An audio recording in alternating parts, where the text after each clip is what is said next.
حضرت عمر رضی اللہ تعالی عنہ باوجود اپنی اس ضرب المثل قوت، شجاعت، دلیری اور بہادری کے، جو آج 1300 برس کے بعد بھی شعرۂ آفاق ہے،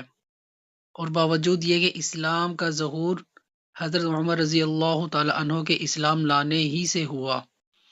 کہ اسلام لانے کے بعد اپنے اسلام کو اخفا گوارا نہ ہوا۔ حضور صلی اللہ علیہ وسلم کے ساتھ محبت کا ایک ادنا سا کرشمہ یہ ہے کہ اپنی اس بہادری کے باوجود حضور اقدس صلی اللہ علیہ وسلم کے وصال کی حالت کا تحمل نہ فرما سکے، سخت حیرانی اور پریشانی کی حالت میں تلوار ہاتھ میں لیے کھڑے ہو گئے کہ جو شخص یہ کہے گا حضور صلی اللہ علیہ وسلم کا وصال ہو گیا ہے تو اس کی گردن اڑا دوں گا۔ حضور اقدس صلی اللہ علیہ وسلم تو اپنے رب کے پاس تشریف لے گئے ہیں، جیسا کہ حضرت موسیٰ علیہ نبینا علیہ الصلاۃ والسلام کوہ طور پر تشریف لے گئے تھے۔ عنقریب حضور صلی اللہ علیہ وسلم واپس تشریف لائیں گے اور ان لوگوں کے ہاتھ پاؤں کاٹ دیں گے جو حضور صلی اللہ علیہ وسلم کے انتقال کی جھوٹی خبر اڑا رہے ہیں۔ حضرت عثمان رضی اللہ تعالیٰ عنہ بالکل گمسم تھے اور دوسرے دن تک بالکل آواز نہیں نکلی، چلتے پھرتے تھے مگر بولا نہیں جاتا تھا۔ حضرت علی کرم اللہ وجہہ چپ چاپ بیٹھے رہ گئے کہ حرکت بھی بدن کو نہ ہوتی تھی،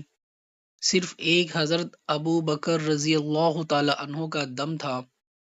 کہ اس وقت کے پہاڑ جیسے وقت کو برداشت کیا اور اپنی اس محبت کے باوجود جو پہلے بھی کافی قصوں میں گزری ہے، اس وقت نہایت سکون سے تشریف لا کر اول حضور صلی اللہ علیہ وسلم کی پیشانی مبارک کو بوسہ دیا اور باہر تشریف لائے۔ باہر تشریف لا کر حضرت عمر رضی اللہ تعالی عنہ کو ارشاد فرمایا کہ بیٹھ جاؤ۔ اس کے بعد خطبہ پڑھا جس کا حاصل یہ تھا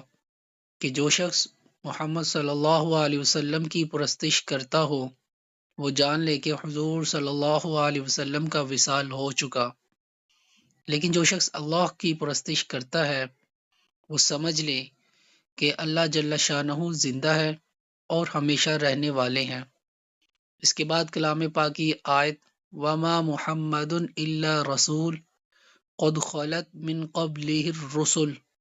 اخیر تک تلاوت فرمائی۔ ترجمہ آیت کا،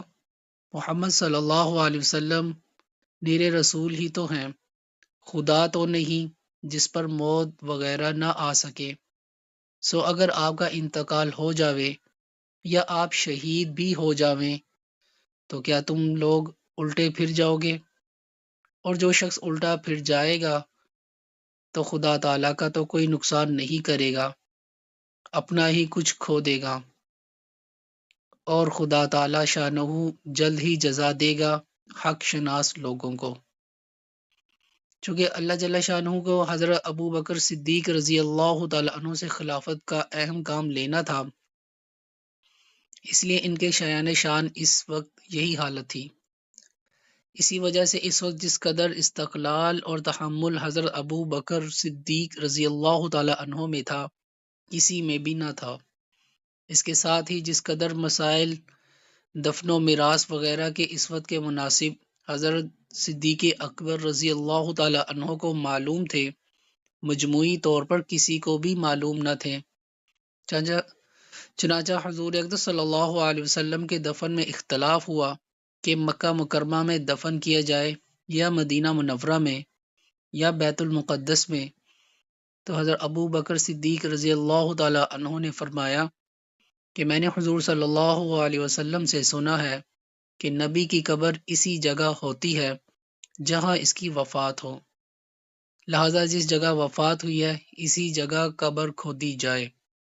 آپ رضی اللہ تعالیٰ عنہ نے فرمایا کہ میں نے حضور صلی اللہ علیہ وسلم سے سنا کہ لوگوں یعنی انبیاء کا کوئی وارث نہیں ہوتا، جو کچھ ہم چھوڑتے ہیں وہ صدقہ ہوتا ہے۔ آپ نے فرمایا میں نے حضور صلی اللہ علیہ وسلم سے سنا ہے جو شخص مسلمانوں کی حکومت کا متولی بنے اور وہ لاپرواہی سے کوتاہی کرتے ہوئے کسی دوسرے کو امیر بنائے، اس پر لعنت ہے۔ نیز حضور صلی اللہ علیہ وسلم کا ارشاد ہے کہ قریش اس امر یعنی سلطنت کے متولی ہیں وغیرہ وغیرہ۔ اللہ پاک ہمیں صحابہ رضی اللہ تعالی عنہم اجمعین کے نقش قدم پر چلنے کی توفیق عطا فرمائے، آمین۔